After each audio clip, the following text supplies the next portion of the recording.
The thing is with languages, though, if you don't mind me saying so, is I mean the stuff that you're doing there and all that you're uncovering is immense, really. It really is. Where's she gone? She's disappeared. Disappeared.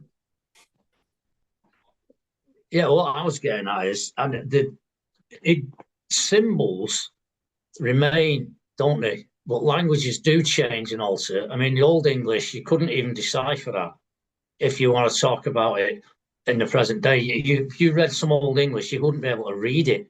And that's just Old English. And that's not even that old, is it? No, I have to translate a lot of the words that I come across in Old English because you don't, I mean, where I say, oh, hill is next to a place called Dunholm, little village called Dunholm. Now, dun in Old English means hill. Home in Old English means holy. So Dunholm, the village Dunholm next to Hoe Hill, actually means holy hill. So but in Ireland, there's two duns. There's a different set of duns. I'm married to a dun, believe it or not. I lived in Ireland for 7 years too, and I know about Michael Tessarian and a lot of the other characters that you were talking about. And you wouldn't be surprised. Just interviewed him, Johnny. Yeah, John well, most of the Cooper Irish is on people that I know, they don't know any of this that you're talking about. They know more recent stuff, but it's all political 800 years flipping. Yeah, this is a lot of the God knows what else. And there are people who do know some old things because of the dolmens that are there and kind of all the other stuff, which is something like 13,000 years old. The stuff older than Stonehenge. I never get ages of stuff.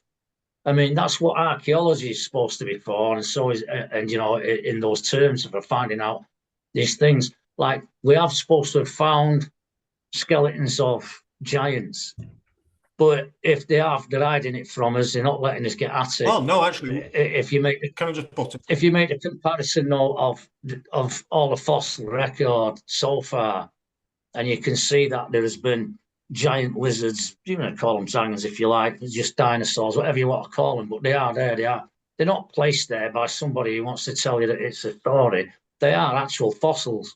It takes a long time for that to develop. I actually made a post on this about 2 weeks ago, and it's really, really weird because you talk about giants. We know that we found the giant skeletons. We know that the Smithsonian's been lobbing them in the sea for the last 100 years. We know that they've been hiding the reports. But if you do a quick Google search now, in the last 3, 4, 5 weeks, just about every media outlet on the planet has been making reports, doing these stories of these 100-year-old giant skeletons. It's like longer. It's only in the last few weeks.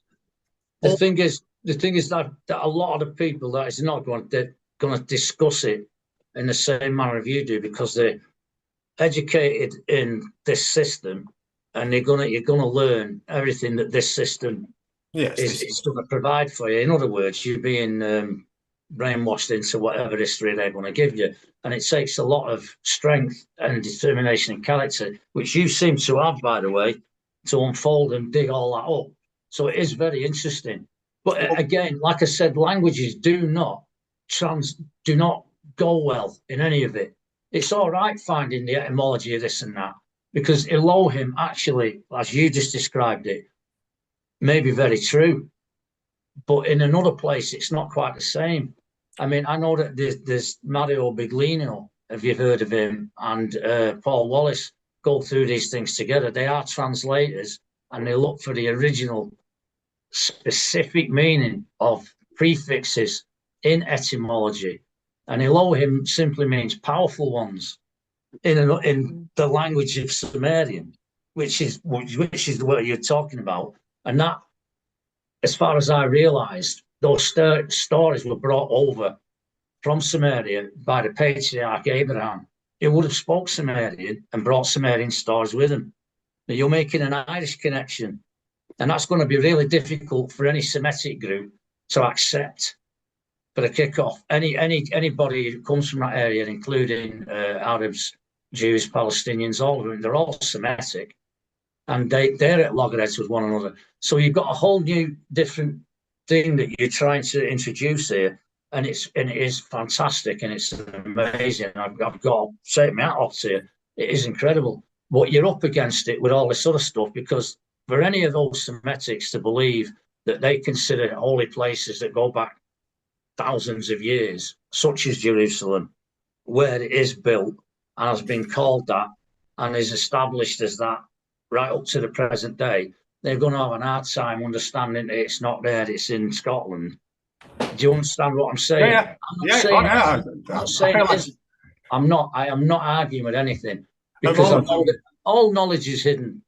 That's why it's called esoteric. And elites comes from Elohim. And if you want to put the word elf on it, that's fine. I'm not bothered. But I know what Elohim means to me, because that's what I've been discovering. That's my journey. That's what I've done. And I'm not on my own with that now. There's a lot of people that's being dug up. This is very new and fresh to me. It's very, very interesting. And I do admire your tenacity at digging it all up. But all it's doing for me is making me go, right, well, now then, I'm going to have to ask Neil at the end of this, pass me the flipping link to that, show me the book for this, because you just want to get into it. Unfortunately, I haven't got the time to do that now, because I've been studying that much stuff that I'm already getting to the point at my age of it's become like a weight on my shoulders, a lot of knowledge. Not only that, I've got my own personal etymologist in Carly Spell sat there. I mean, she blows my mind. She's come out with all kinds of things. This is how I ended up being friends with her in the first place. And still to this day, she astounds me. And now she's introduced me to you. I mean, I might as well, what am I going to do? Well, as I said, this is what I'm saying. It's not easy for people, is it? Oh, no. And I'm just saying. This is why I said initially that this will upset a lot of people. It'll put my feet in every single idea or theory that has ever been. And if nothing else, it'll just bring new information or new ideas just to help expand those original ideas. I mean, you're talking about, let's say, Jerusalem or Sumeria. Sumer is an Irish word for sun. Sumerian. Sumer. So the sun. When you get into the Aryans, you've got Sumerians. Yeah, you can say the Tartarians, the Bulge Aryans, the Aryans from the Bulge, the Barbarians, But it's the same as ish. What you're doing is bunging on a suffix. It's the same with ish. English, well, not really, Irish. Because if I say Salem, say means them, say means the, lem means light. So we have like Salem witch trials and all these places called Salem. Salem is two Irish words meaning the light. So then I spotted Salem in Jerusalem. That has Salem in it. So Jeru-say-lem is four Irish words meaning I see the light. Right. That's really interesting. And the king, weren't it, Neil, of the Tuatha De Danann, was King Lu, wasn't he? And obviously that is Lucifer, is it, according to Lucifer.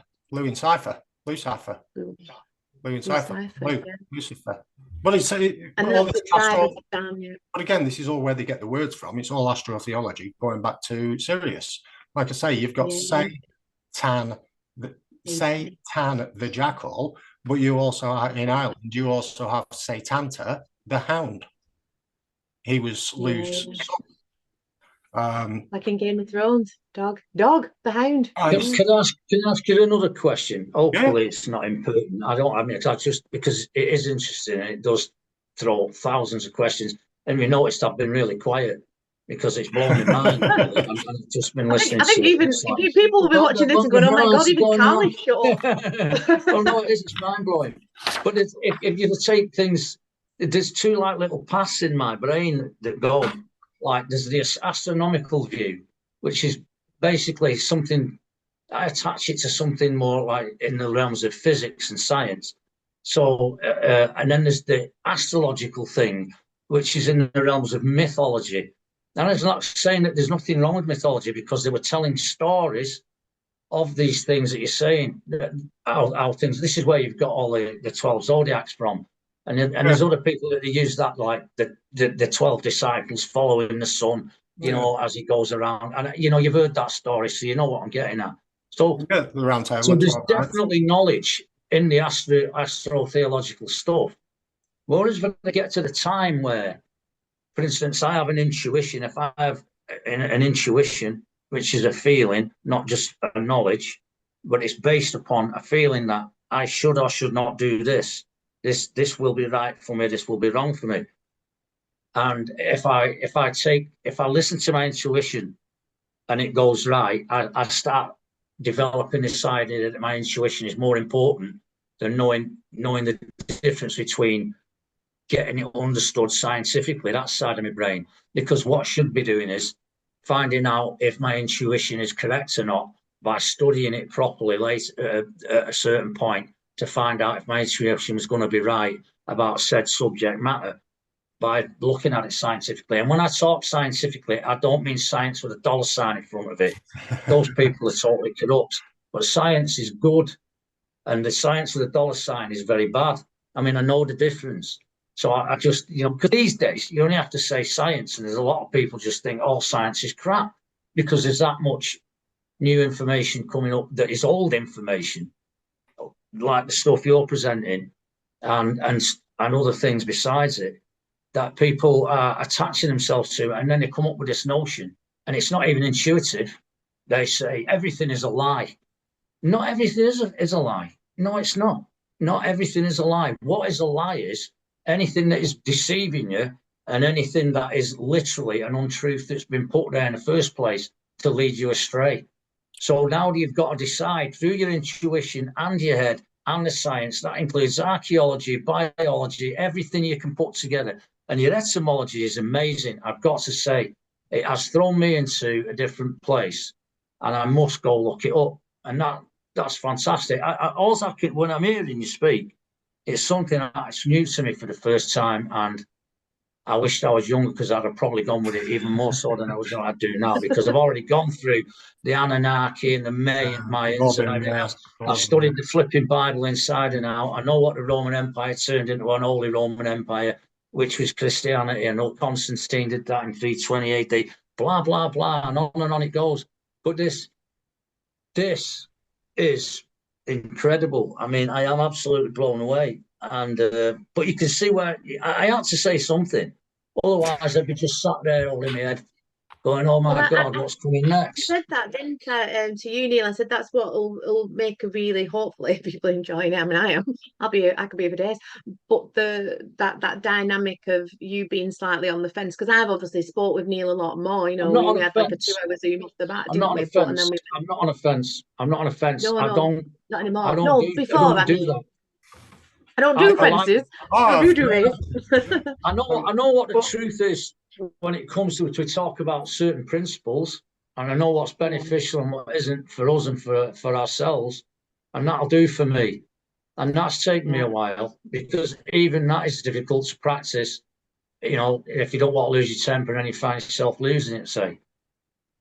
That's just that. I think as well, it's like what we said, Jonny, isn't it? This information, it fits in with well, it did for me. It made a lot of other things just completely fall into place. And like you say, listening to Neil when he breaks the words down into Irish words as well, and that meaning of it. And I don't know, it's just like when I first, I think we were on the Zoom for about 2 hours. I was just like, probably one of the only times I've shut up for that long a period of time. And I was just like, wow. You shut up for that long, I would have loved to have been there. I know, right? Still won't believe me. But I do think that it has this astro-theological and anatomical elements to it, like in that sense, that George W. Curry kind of way. Me and Joey, when we did the interview, both pulled up the same book, and that kind of idea of the land of milk and honey is us. The milk is the pineal gland, and the honey is the pituitary gland, and the Jacob 33 spine, Kundalini, etc. But then I think that's the kingdom is within, and that's what that we are is Israel in that sense, that we are the sons and daughters, we are the ones we've been waiting for. But like you say, when Neil puts it, even when you get into how they've left their symbols all over the bloody shop, like, because like you say, Neil, they're telling us all the time, like the tribe of Dan, the city of Landan, that's yours. Land I've Dan. stolen it. Yeah. Yeah, Landan, the I'll tribe tell of you Dan. what, well, I'll tell you what, Neil. Surrounded by You carry 13 on, man, dragons, isn't it, because Neil? but the etymology that he's using, that he brings out with the Irish, is phenomenal. It's phenomenal. Well, I've never heard anything like it. It's absolutely amazing. you'll like this next bit then.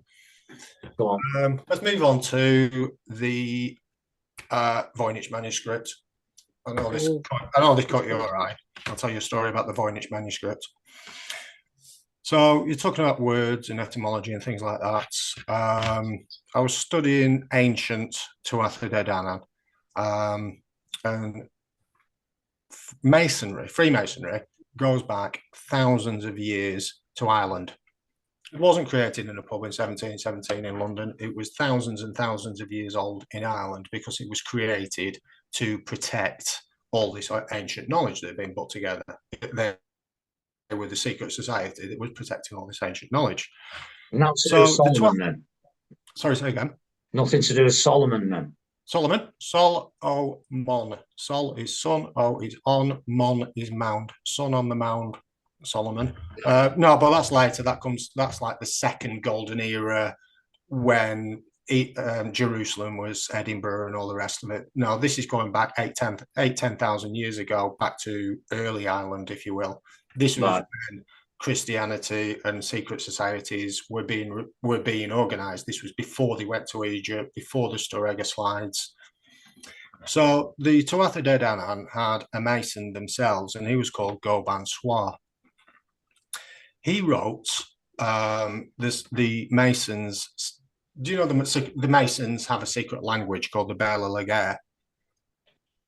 And it's also the Freemasons' secret language is spoken by the Freemasons and by the Irish tinkers, giving it home to Ireland. So I was also looking at Hiram Abiff in the Masons, because he was a Phoenician. Well, Finnish is a Phoenician, a Finian, which means he's Irish. So I was looking at any connections between Goban Swar, the original Tuatha De Danann's Mason, and Hiram Abiff, because he plays such a big role within Masonry. So I went and found a book of the Bela Laguerre and started looking at it. As soon as I opened it, as soon as I saw it, I looked at the writing and went, that looks like the Voynich manuscript. Again, from 20 years ago, when you're studying, you're bored one night, so you're studying the Voynich manuscript, and it's this unintelligible Atlantean book, and it's been down to Bletchley Park, and everyone's trying to crack it, etc. No one's been able to break it, so it's unbreakable. Apparently, there's a £3 million reward for breaking it. Well, there used to be. I don't know if this. I don't know about it. Yeah. I don't know if there still is, but if you want to break it, I'm just about to tell you how to break it. I'll take 10%. I'm not putting this out. Right, I'm going to keep this to myself. Like one of the Egyptian priests of old, it's mine. Have it. And I'm going to rule everybody. Have it. I like fitting kitchens. So I looked at the Bela Laguerre, and that looked like the Voynich manuscript. And I know the Voynich manuscript is obviously written in ancient Irish, ancient Hebrew, which are the same language. So what I did was download a page of the Voynich manuscript, and what I decided to do was go through every single word and see if there was any collection of letters that made a word that I could read and understand. Didn't care what the word said, didn't care what the combination of letters was, just wrote the letters down that I could recognize as being letters. So I found 6 on this one page that I looked at. I found Olasses, Olo, Elu, Pape, Pora, and Ola were the 6 words that I found on this page. So the next theory was then to say, take the top one, Olasses, put it into Google Translate, hit translate, and see if anything came back. Didn't care. It could have been South African, Norwegian, whatever, Chinese, could have been any language, but did this set of letters make a word? Yes, they did. So Alassas, Ollassas, that means pots, and that is in Irish Gaelic. Olo, Ollou, that means oils in Welsh Gaelic. Eedlau, Eedlau, means flies in Welsh Gaelic. Pape, Paip, means paper in Welsh Gaelic. Poror, Poror, means browser in Welsh Gaelic. And Ola, Olla, means wool in Galician Gaelic.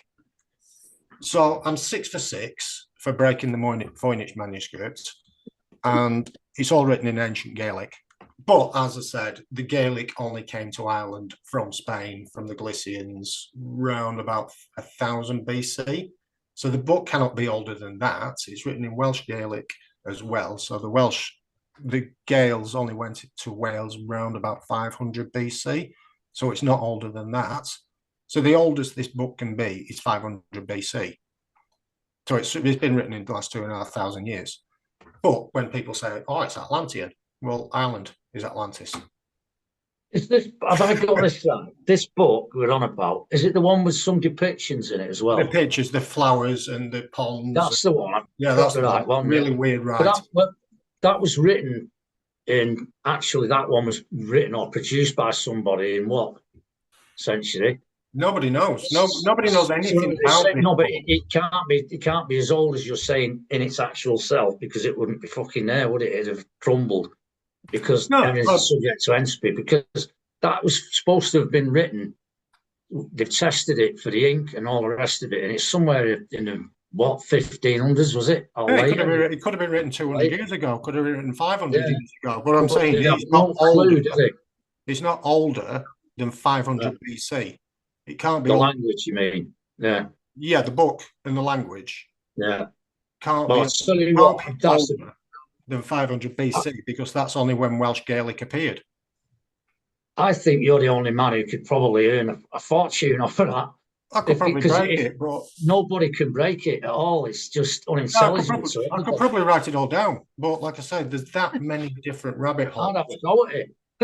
Yeah, but I say there's that many different rabbit holes and that many different interesting places that I've gone to. Once I got 646 on the Voynich manuscript, it's like, right, I've cracked that. Let's get on with something else. So the last 5 years, I've just spent all my time working on other aspects. I want to go into this one because I can. The Doppler effect. Red, white, and blue. Yeah. So one of the things that's always been in the back of my head is, why are all the flags red, white, and blue? Why are all the political parties red and blue? Why do we have red and blue in Freemasonry? Why do every time I turn the BBC or the ITV or Sky Sports on, it's always red, white, and blue? There's an answer for that. And again, we're back to Sirius. So Sirius is a white dwarf star. So that's where you get your white from. Now, if you understand the Doppler effect, what happens is you have a light wave in white. So as Sirius is moving away from us, this white light wave gets stretched. So to our eyes, the actual light, the white light itself, because of this Doppler effect, actually looks red. And when Sirius is moving away from us, because the light is stretched, Sirius looks like it's red, and then it's called the red dragon. Right. When Sirius then starts coming back towards us, the white light wave gets compressed. So that looks like it's blue, and then that's called the blue dragon. So this is where you get your red and your blue and your red, white, and blue and your red and blue dragons. It's all the Doppler effect of the white dwarf star Sirius. So everything in red and blue is related to Sirius. So the red dragon, that's it. Satan, Sirius. For you shall draw your power from the seat of the dragon. The Queen said, well, the then Queen, to Prince Charles. Well, again,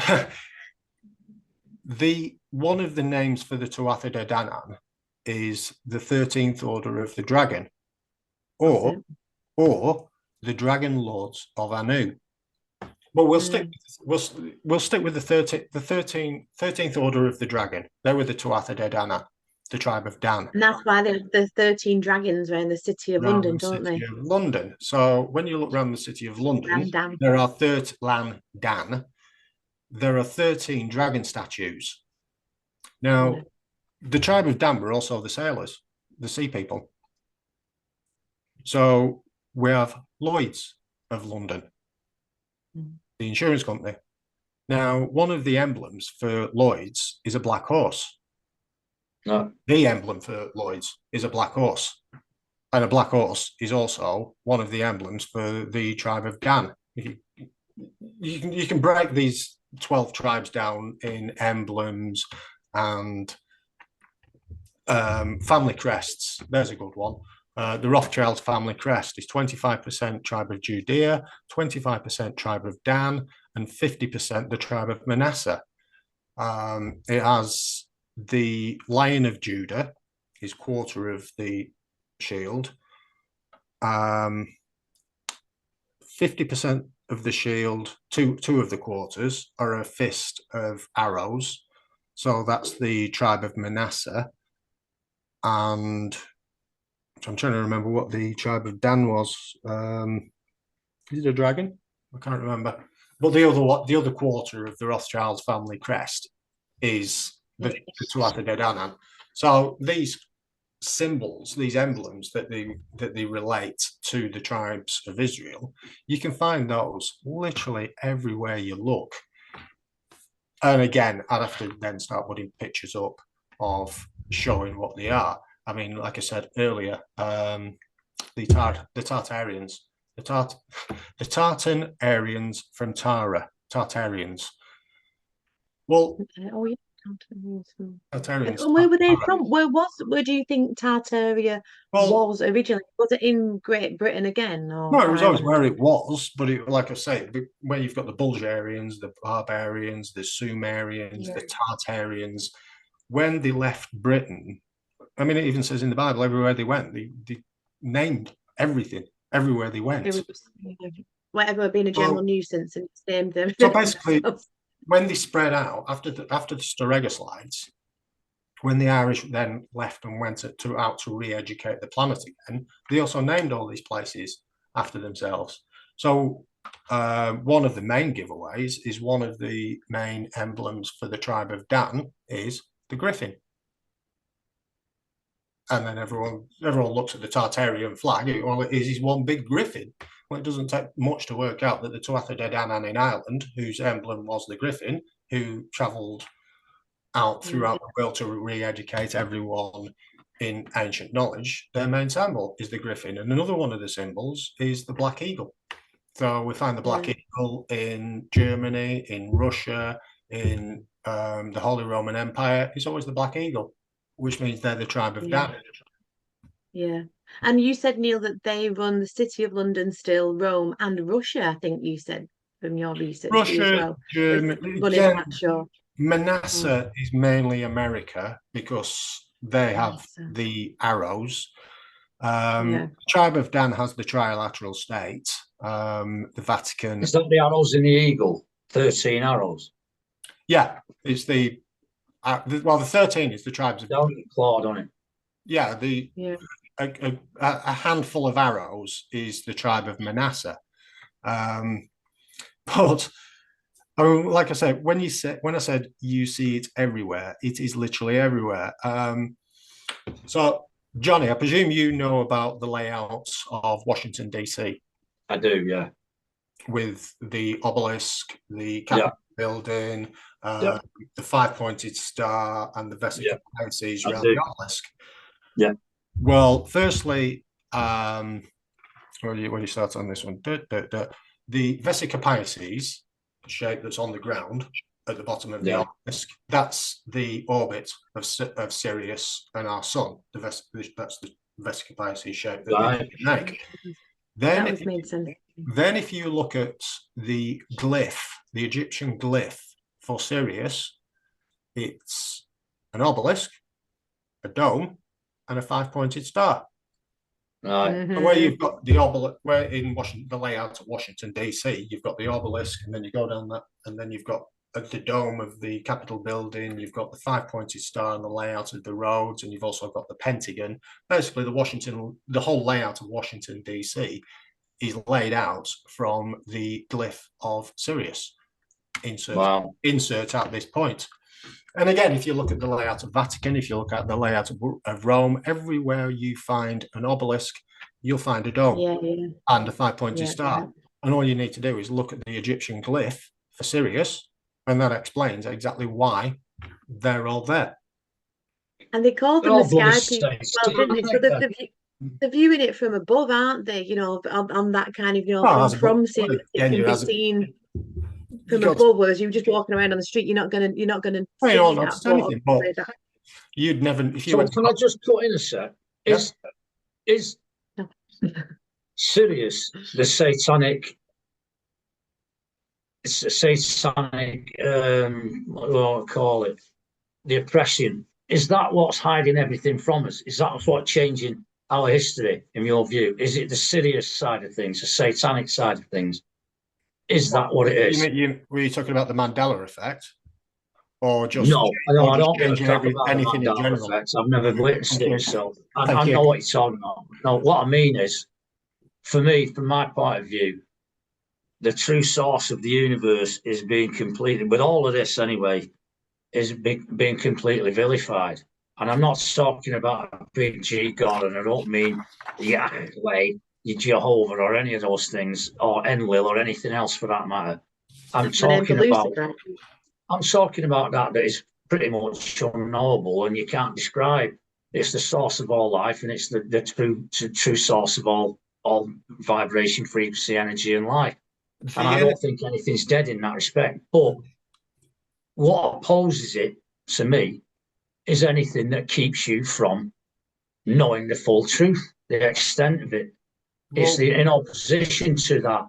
So are we saying that all the knowledge around Sirius is a form of satanic controlling system, and that is what this is? They're holding on to knowledge about effects that happen around in the universe because of Sirius that causes things like floods and catastrophes, and they hold on to that and let us all keep die while they go down underground or find a way out of the system, out of the problem. Is that what you're saying?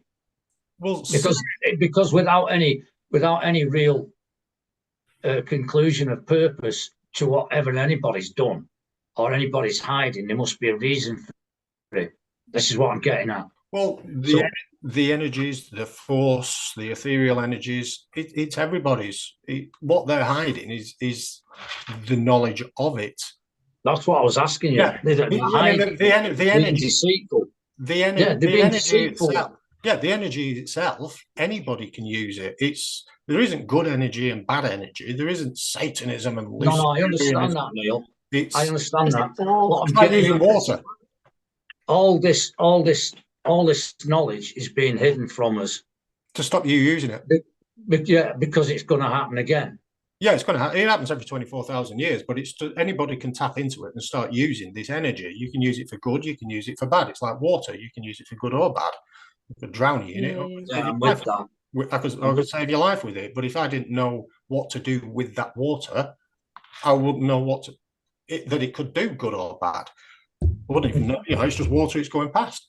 So and that's why they are the system, isn't it? That system's designed to dumb us down, to make us sick, keep us stupid, like to keep us anywhere from just kind of figuring this stuff out. Being able to use this. Yeah, like the Force, like a Jedi or a Sith. The Force is just the Force, isn't it? It's how you use. It's how you use it. So right. So, I've asked that question, so you've answered it for me. Basically, it's exactly what I was thinking. Anyway, the only thing that Sirius does, as the education, the enlightenment, as that rises and falls, as Sirius gets closer and further away, so basically Sirius just controls the enlightenment level. as it goes up and down, up and down, up and down over the 24,000-year cycle. Sirius basically just controls that. But because they know it controls that, Sirius is so important in astrotheology and life today on this planet, because like I say, what they believe is this energy that comes from Sirius is focused through the sun onto the earth. So they don't say it's the sun, it's the energy that comes from the sun, it's the energy that comes from the sun behind the sun. And that's one of Sirius's names, the sun behind the sun, the black sun. Right. If you look at a good way of this one is, you know, the swastika. Yeah. It goes anti-clockwise.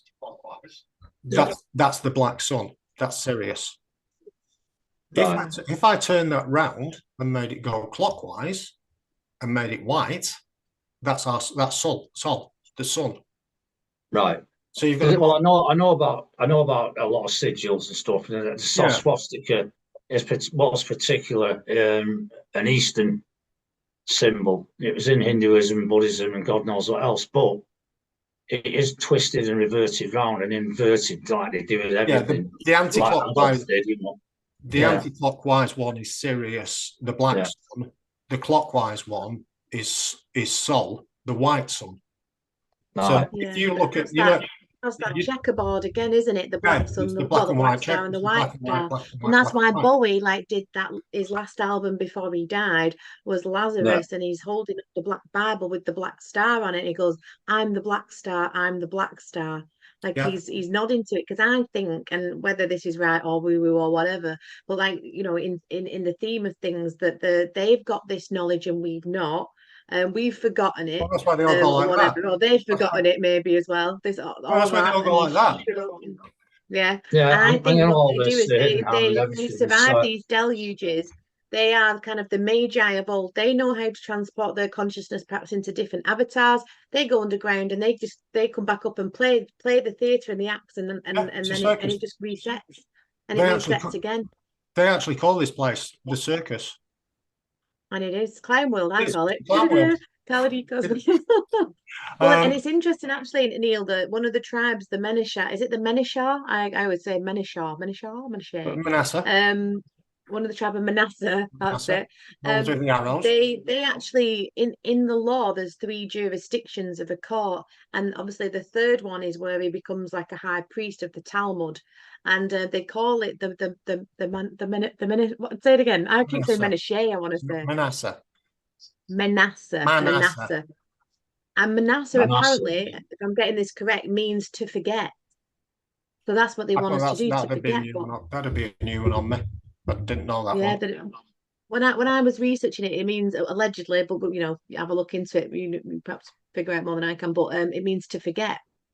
So that's what obviously that's what they want us to do. Well, they definitely want us to forget. But again, this is where you can sometimes take some good real stories out of the Bible, because it said after the 12 tribes of Israel came back to the Holy Land, Britain, because they'd been with false idolatry, false god worship. 10 of the tribes got kicked out. Yeah. And actually there were 13 tribes because Ephraim, Joseph had 2 sons, Ephraim and Manasseh. So Manasseh. So they actually made 13 tribes. But why they say it was 12 tribes is because the tribe of Dan had been practicing false idolatry, and they got kicked out of the 12,000. So they weren't part of the 144,000. So this is where there's a difference between 12 tribes and 13 tribes. There were 12 and there were 13 as well. Just nipping back to... I think it is a frequency thing, and maybe I'm incorrect, but the 144,000 allegedly is a frequency for us to attain, because the 144,000 comes from, doesn't it? If there were 12 tribes, 13, 12, because they got kicked out, and there were 12,000 from each of the 12 tribes equals the 144, doesn't it, in scripture? But allegedly the 144,000 is to do with our consciousness as well, which would kind of fit in with that. The Sirius and our sun moving in and out with the level of our the golden year and the rising intelligence of the consciousness. The reference in the Bible. We raise our consciousness.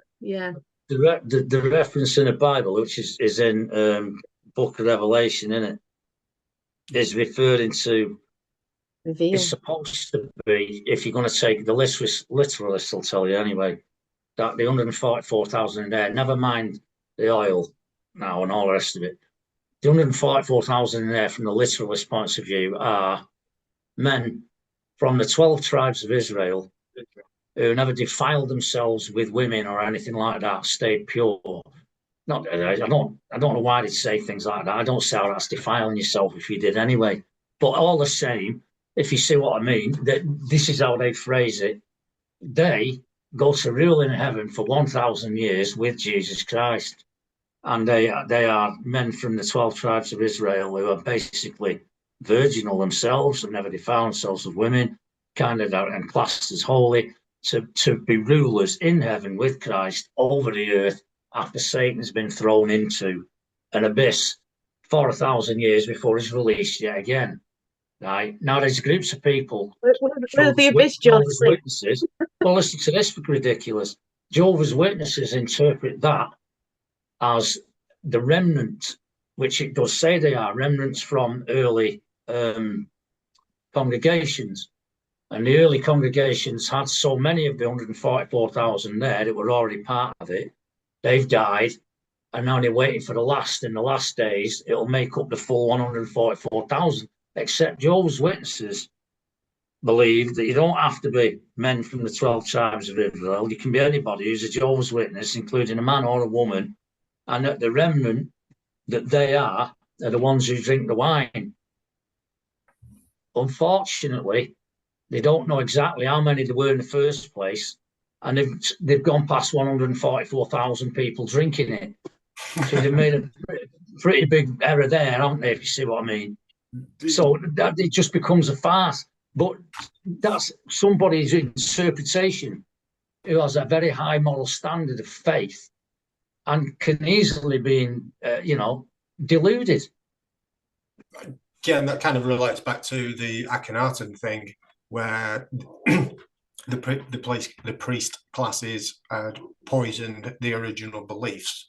So then when Akhenaten came along, he was nothing. He only had a few million people that followed him, but the entire country and all the rest of the priest classes all called him a liar, a tin hat conspiracy idiot that didn't know what he was talking about. But because all these people spent so long believing what they had been taught to be true, that someone then coming along and saying, well, you're not actually right there because this is the original belief. He couldn't convert an entire country to believe in him. So this is how then the entire country rose up and just threw him out. Right. Is Akhenaten the one who wanted them to worship one god? Yeah. The sun. Right. Yeah. It was like the monotheism. I know that. Yeah, there was Akhenaten. And they chipped his face off all the walls, didn't they? And yeah, that's him. That was it. They even tried knocking him out of history. They just got rid of him out of history. Yeah. And in fact, the Ra thing is all one. It is about one, isn't it? I don't know if that's got anything to do with the Ra material either. I don't know. Well, again, I don't think it does. Ra, but it's quite along with it, isn't it? Ra is the sun god Sirius. So did you see the post that I put up the other day with Ramadan? Again, you get to see, it's just instant. You just see it after you've been doing this for so long. Right. The other day, it was Ramadan. So I saw the word come up and all I saw was Ra, Ma, Dan. Well, I know that Ra is Sirius. Ma is mother. Dan. So you've got Sirius, mother of Dan. Ra, Ma, Sirius, mother of Dan. Akhenaten said that Ra was our son. That's what he was teaching. That he said that our son was Ra. That's what I've been reading. He didn't mention any other star. Or he says that this is the source. The sun was a god. The source. They called it Ra. No, that's what I'm saying. What they believe, Sirius is the source of the energy. Our sun focuses the energy onto it. So the energy originally comes from Sirius, It gets The white focused dwarf. through. Yeah, Sorry? but what energy is it? Because the energy that we're talking about, we get all our life and sustenance from this sun. Yeah, In But reality. it's I'm talking about from like behind. the ethereal energy. This electromagnetic connection between Sirius and our sun. It's not really coming from our sun. It's this. Right, I'm with you now. That's just what I to clarify it. Yeah, it's Because not. everything's connected. It's all one. Your solar system is there. And do you know I won't go into it because it's a long story, but all of it's connected. It's all part of one and the same thing. It's as below as above, so below, within, without. It's really when you get down to the smallest particles and God knows what else. There are no straight lines in this universe either. I've discovered that for myself. Because if a particle is a wave, a photon is a particle, and it's a wave. There's not in nature. The only straight lines that I ever see that have been made by creatures are sort of little hexagon shapes, hexagrams by bees in the cones and things like that, which is still not really a straight line, is it? Everything is formulated through fractals. Yeah, and, again. and that's in the smallest sense. I mean, when you get up in the large, it's just a larger version, but it behaves differently because of mass. It's all down to frequency and vibration anyway, down to the tiniest to the largest. Yeah, And I think So it's all has an effect. That's the Christ consciousness, isn't it? I'm not saying that he wouldn't have been called Jesus Christ, would he? I mean, there's lots of arguments about what this man was called, and I don't want to go there yet because I don't think I've made my own opinion. Maybe you've got one, Neil, but I think the Christ to me is the Christos, or the consciousness that this man who came from here. In Britain, the Holy Land, Scotland, because it's like royal means David, doesn't it? I think, and I think that he attained. He was an Asen, apparently part of the Asen tribe, or maybe not, if that means something else in Irish or but and that he got that Jewish David's the first good king, isn't he? Attained it. And that's what I think. That's why we are that. We bring that consciousness back. We are the Christ. And anything anti that is anti-Christ. Or do we think that the antichrist is actually going to come back as an actual dude, and that there will be a return of the Christ? I think the return of the Christ is the return of our consciousness going up. Yeah, well, I'm along that with you as well. Sorry, Neil, but again, literalists, they don't follow a bloodline back all the way to Adam, apparently. And David is and that bloodline is the same as the so-called Jesus Christ, Yeshua, whatever you want to call him, goes all the way back through that, back through Noah, back Yeshua to Enoch, all the way back to Adam. as well. That's how the Jews look at it. Anyway. Well, again, we can even go back to Ireland on that, because J is Latinized. That's not Gaelic. That's not Gaelic. So J is Latinized. So firstly, I believe there was a great leader. I don't think he was called Jesus or anything like that, because no, I don't the Irish had a deity called Esus, and Esus was a sun god. Esus, E-S-U-S. Esus was a sun god. So when Rome stole it, all they did was stick a Latinized J on the front of it, and they've got the Son of God. You've got Esus, the sun god, or Jesus, the Son of God. Yeah. God, it's interesting. That's true. That's that. Oh yeah. So hang on. So you've got. I've just had a massive deja vu that we've done with seeing. That's so weird. Just repeating it. But so Essus means son of God, and Jesus means son. Oh no, sorry. Essus means son God, and Jesus means son of God. Correct. So and of in legalese, in the legal language, means without. So Jesus means son without God. Possibly. In the serpent tongue. Yeah, possibly. But then you've got the Jews and the Jews. The J never existed. So you've got the tree worshippers, the Druids, the tree worshippers, the Jews. They swapped the Y for a J.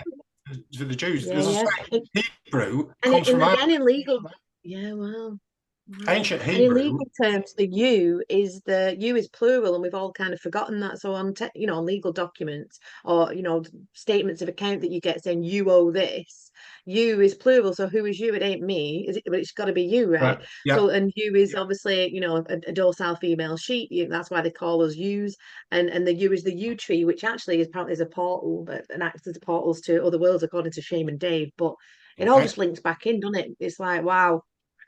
Yeah, I guess then when you just change, all they do is change letters or move civilizations around, give them different names, and then all of a sudden you've got a completely different story. But as we know, they'll tell us 75% of the truth. If I go and study Hancock or Sitchin or something like that, 75% of what they say will be the truth. All they need to do is change a few letters, move people around, and then you haven't got a clue about what the original was. And like I was saying, that's why I said right at the start, the Aryans are the Aryans from air, E-I-R-E, air. Yeah. Wow. You also mentioned 33 when you were talking about the 33 vertebrae. Well, I'll also add another one to the it was 33 this, you've got 33 teeth, 33 spine, Jesus was crucified 33. Well, here's one for you. The Bible, Christianity, Freemasonry were all created in ancient Ireland. Ancient Ireland used to have 32 counties, and every county could have their own king, and anybody could become king of their county. So there were 32 kings in Ireland that anybody could attain to. Overall, they had 33 kings because they had one 33rd king, but he had to be chosen. He had to be chosen by his peers. So if you look at 32 and 33 degrees of Freemasonry, anybody can get to 32, but you have to be invited to get to number 33. So 33 lines in directly with the number of counties and the number of kings in Ireland. And the beat goes on. Tell this one, Neil, because this one like probably blew my head off. I was like short up when we met up in Wigan. But I'm a big Paul Weller fan. I love the jam, and I've got his album there, which is called Saturn's Pattern, and we all know the spells obsession with Saturn and cubes. And I like Paul Weller.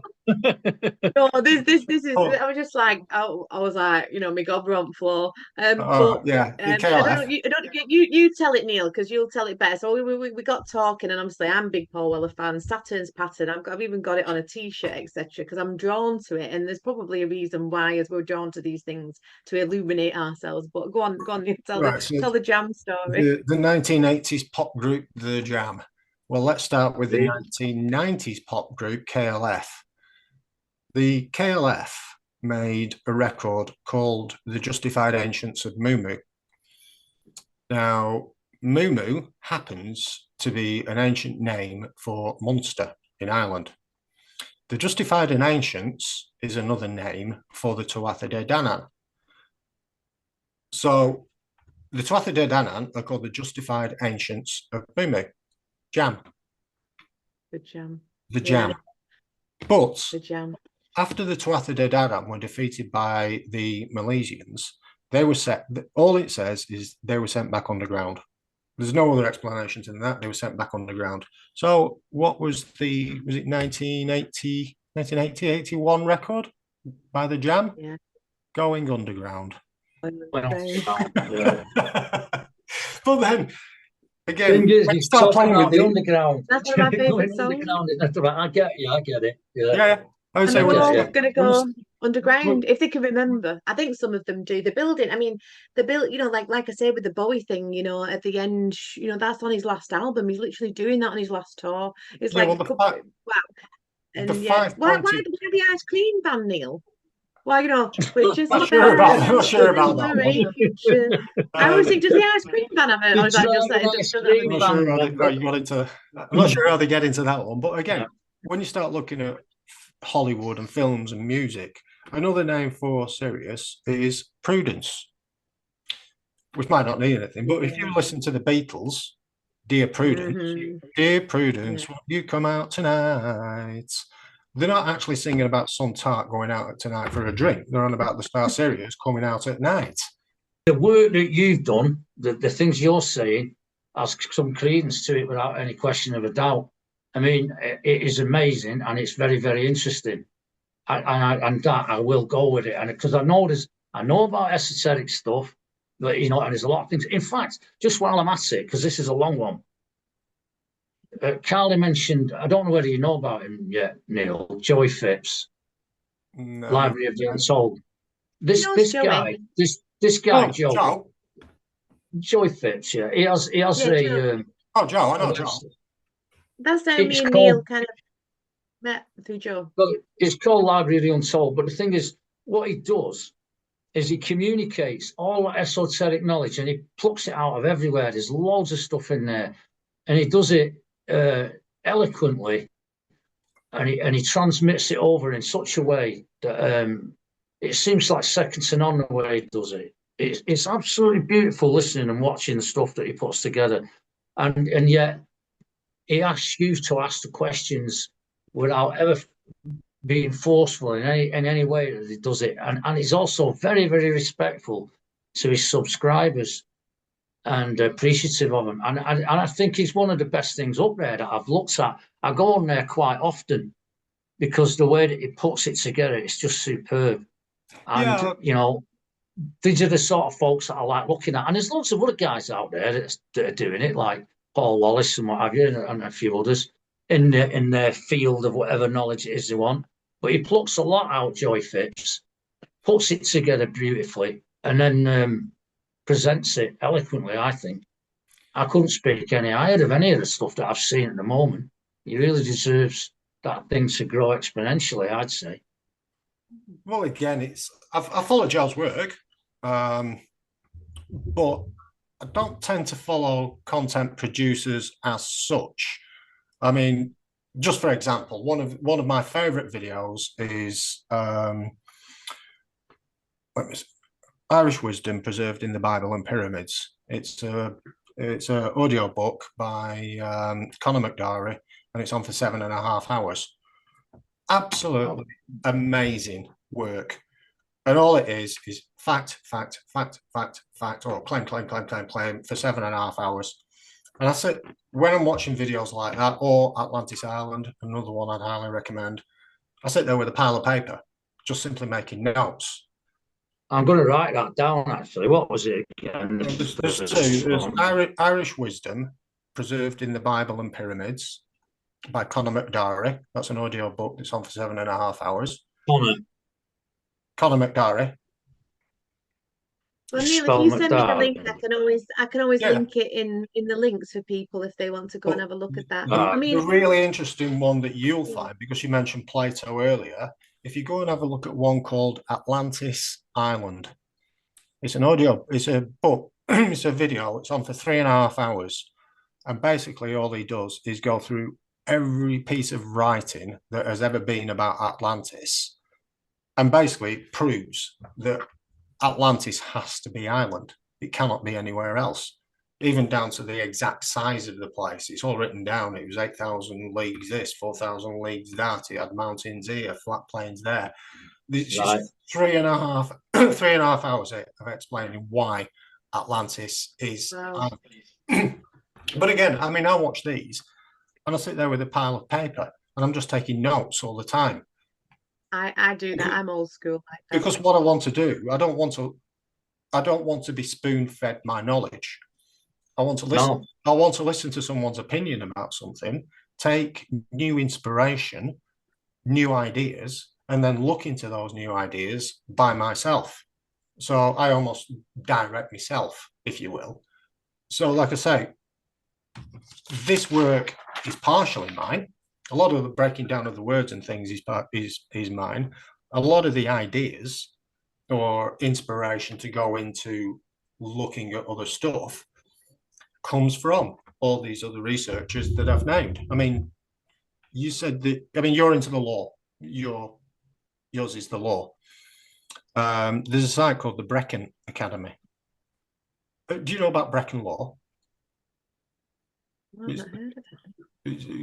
It's the oldest legal system on the planet. Brecon. Brecon. As in, like Brecon Beacons, Brecon, the place. Yeah, it's called Brecon law. It's the ancient Irish law.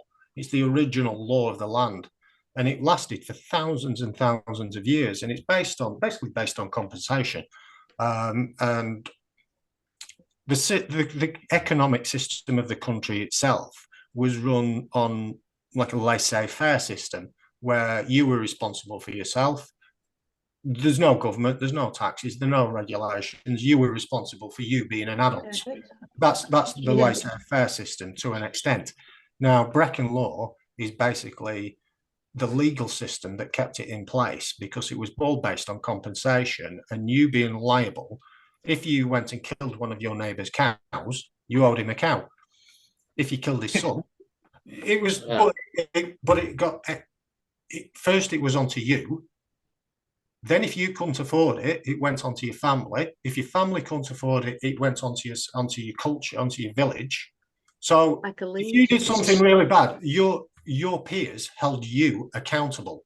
Your family, your friends, your neighbours made sure that you were held accountable, because if you did something wrong, they were going to get punished for it. That's the basis of Brecon law, where everyone was responsible for themselves. Then we got to the 1850s. I mean, this has been going on for thousands of years. Then we got into the 1850s, and the British came along and went, "We've got some laws for you, and you have to do this and you have to do that." So the Irish are going, "What do you mean? I'm not responsible or answerable to someone sat in London. I'm not going to give him taxes, and then I'm not going to give him." No, because this is what the foundation of Brecon law is. You were responsible for you, and that was it, nothing else. So this is what brought about the Irish potato genocide, is the best way to describe it. It wasn't a famine, it was a genocide. The British... Yeah, it was, yeah. I always knew that were lying. I mean, everything were like, I'm like, this story is dumb. 1850, the height of the British Empire, 50% of the British army were all in Ireland. We controlled the entire planet. 50% of the army were in Ireland, stealing the food, because they've got records from all the army bases. They've all got records of where they were in 1850. Every single port in Ireland has records down to the last potato of what was taken out of Ireland. So they've got in the ports, they know exactly how much food was stolen from Ireland. They know how many troops were in Ireland and where they were and what they stole. And all this was basically to destroy Brecon law, because the Irish didn't recognise what a country was. They didn't recognise what a government was. They just recognised what they were, farmers or whatever. So they didn't want that. No, that's the British took out a lot of their forests. You know, they've only got 1% of their own indigenous trees left. It's all what do you call it? Pine trees. Yeah, it's just forest after forest, and it wrecks the ground. It makes it acidic. You can't grow shit in it afterwards. Well, again, if you go back to before the end of the Younger Dryas, when the sea levels rose by 150 meters, Ireland, Britain, France, Holland was all one landmass, and it was all covered in oak trees, hardwood trees, old hardwood trees. It was a landmass covered in trees. Because there was a landmass right across to Norway, wasn't it? It was all one landmass. It was all one landmass. Yeah, one landmass. They've still got villages under there. Yeah, so if you went from, let's say, Brittany straight up to Ireland, round the top of Scotland, down across Dogger Bank over to Holland, all that was one big landmass covered in trees. It was. I know. Yeah. Then the sea rose by 150 meters, which then caused all these islands to appear. I mean, I live in Lancashire, over at Preston. So if I go down to Blackpool and Lytham, down to the Irish Sea, you can find bog oak absolutely everywhere on the Fylde coast. It was covered in oak trees. It's called bog oak. And then if you go over to Ireland, you find all the bog oak and all the peat and everything that's been buried in Ireland. So all this got flattened. There's a lot of bog oak on the coast in Ireland when I was over there. Yeah, that's where it's come from. They used to collect it, the driftwood and stuff, and it's gone black a lot of it. Yeah, it's black. It's really heavy, but it's solid, Yeah. absolutely solid wood. Because I keep getting offered it to make pieces of furniture with, and if you can get hold of it, it's worth an absolute fortune. But like you say, this is where all these trees came from this period of before the end of the Younger Dryas. All Britain and Ireland was one big landmass, and it was all absolutely covered in trees, which is one reason why they managed to survive after the end of the Younger Dryas. When they went into the Ice Age, that 10, 11,000 years ago, Ireland was covered in wild animals and trees and building materials, burning materials, food. All the archaeology they're digging out of now in Ireland just shows that Ireland absolutely prospered during that last ice age because of the current of the Atlantic Gulf current. And again, my sister used to live on Stornoway up at Isle of Lewis. And if you I've been over there. if you go to those islands, the Isle of Arran, Isle of Lewis, the sea is crystal clear blue. I've been. I've got pictures of it. The sand is white. It's gorgeous, actually. It looks like the Maldives, except it blows a gale and it's not that hot. But it is beautiful. Yeah, but I say that is the Atlantic current bringing all this warm water and all this this keeping it artificially warm. And if you look on a map, I think the Gulf Stream, isn't it? Yeah. I mean, on the coast of Kerry, they've got flowers there that grow nowhere else because of that. Yeah. Because the jet stream, Gulf Stream thing comes up from the Atlantic, hits it, Yeah, well, they used to have the Barbary apes used to live on the west coast of Ireland. This is the ones that are in Gibraltar. Yeah, well, they came from back. I used to work in Gibraltar. They're little swines. They are. They steal your ice cream. Back to ice cream.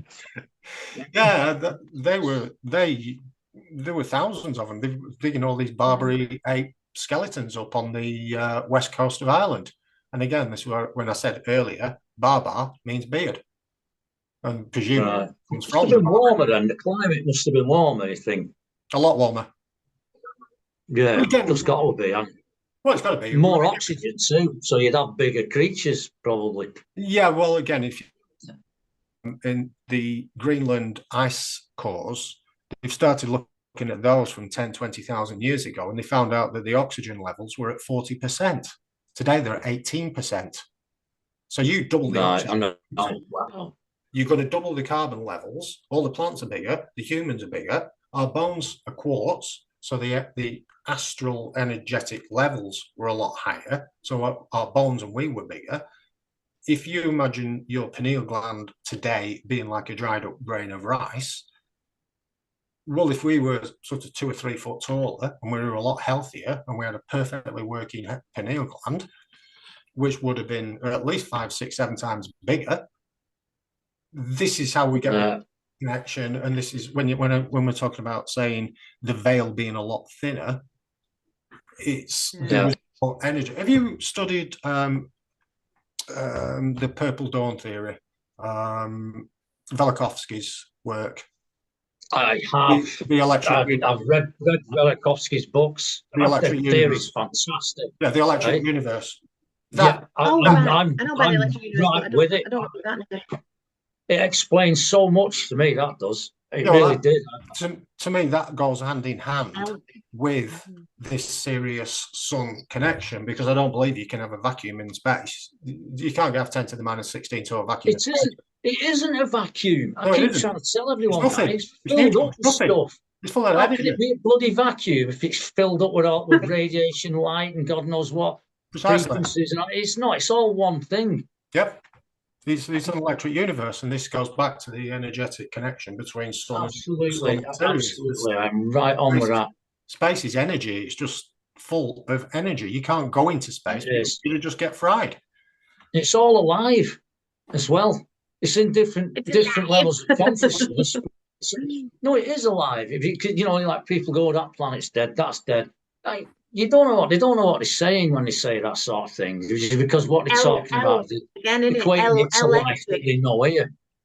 But there's different levels of consciousness, and there's unconsciousness as well as higher levels of consciousness, and it all depends on the level of light.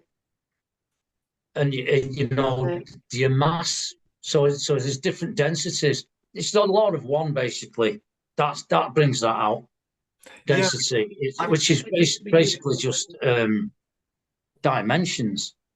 Again, you can look at the three-body problem when they're talking about being the universe used to be up to 10 dimensions, and the size of 2 dimensions and 3 dimensions and 4 dimensions. And there's one part where they say they opened up 2 dimensions into 3 dimensions, and it was bigger than a planet. A neutron ended up being bigger than a planet.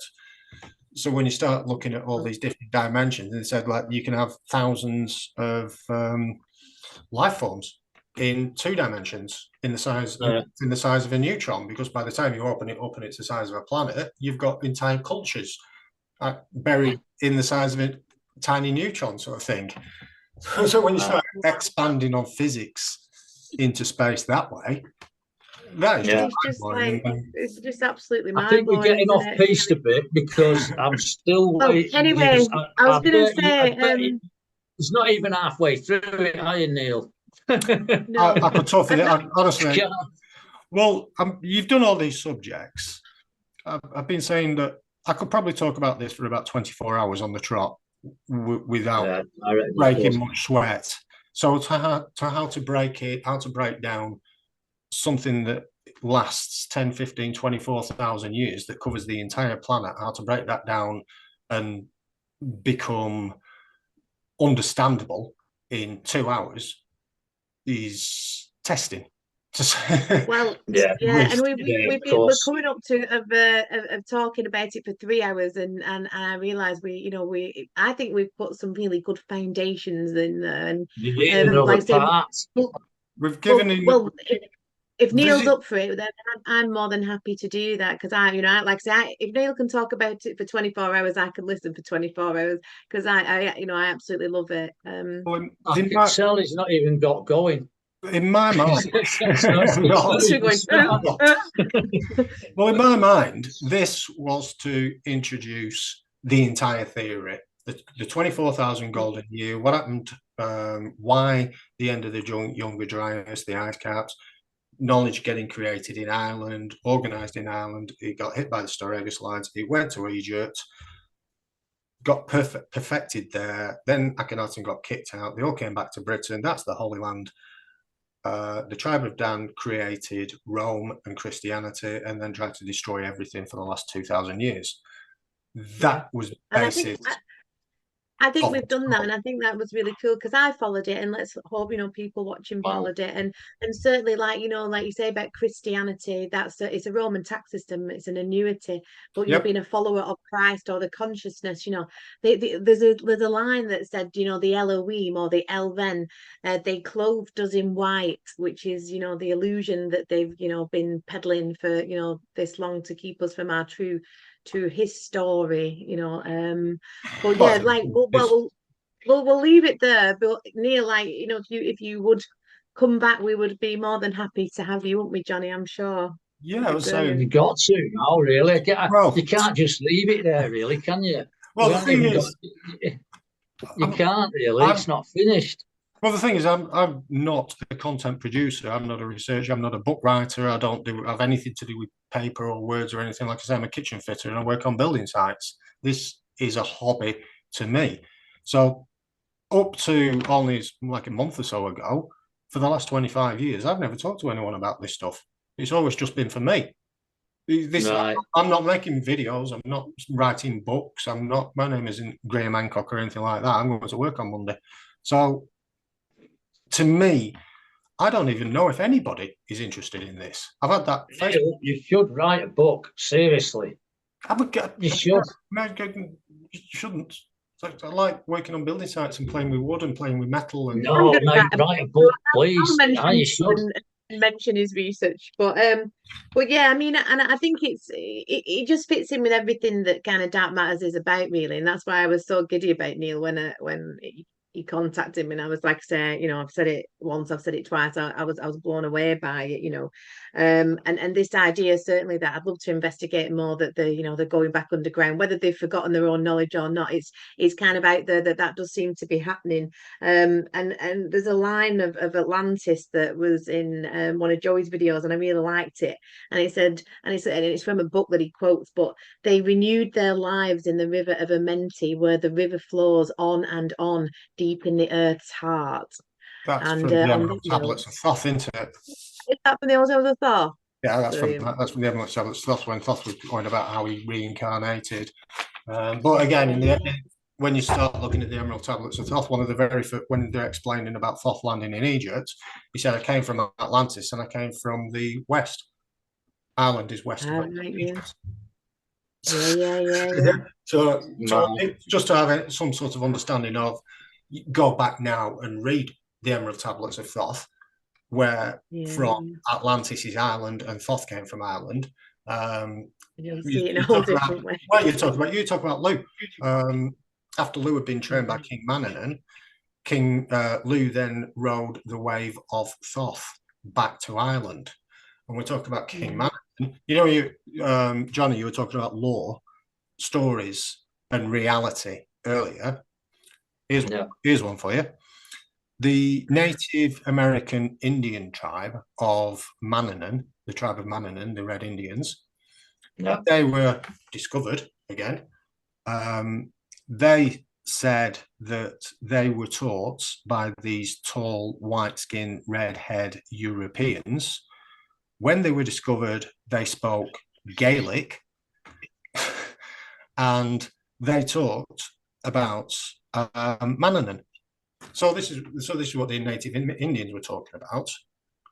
But if you actually then go back to Ireland, King Manannán was king of the Isle of Man, and he was all white-skinned ginger hair. So you've got King Manannán of the Isle of Man, and then you've got the Native Indians in America talking about King Manannán speaking Gaelic and being taught by these white Europeans. So there's a lot of connections between what is law and what is fact on the ground. Again, you say, Neil, thanks very much for turning me world upside down.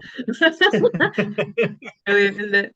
Oh, thanks so much, Neil, and thank you to Jonny, and thank you for everyone for watching us. No doubt, we may even split this into 2 parts. So if it is in 2 parts, you've got to part 2. If it's not, then we'll be back for part 2, whichever way it works. But again, thanks everyone for watching. An amazing thank you to Neil, and we'll see you next time. Thanks very much. Cheers, Jonny. Thanks.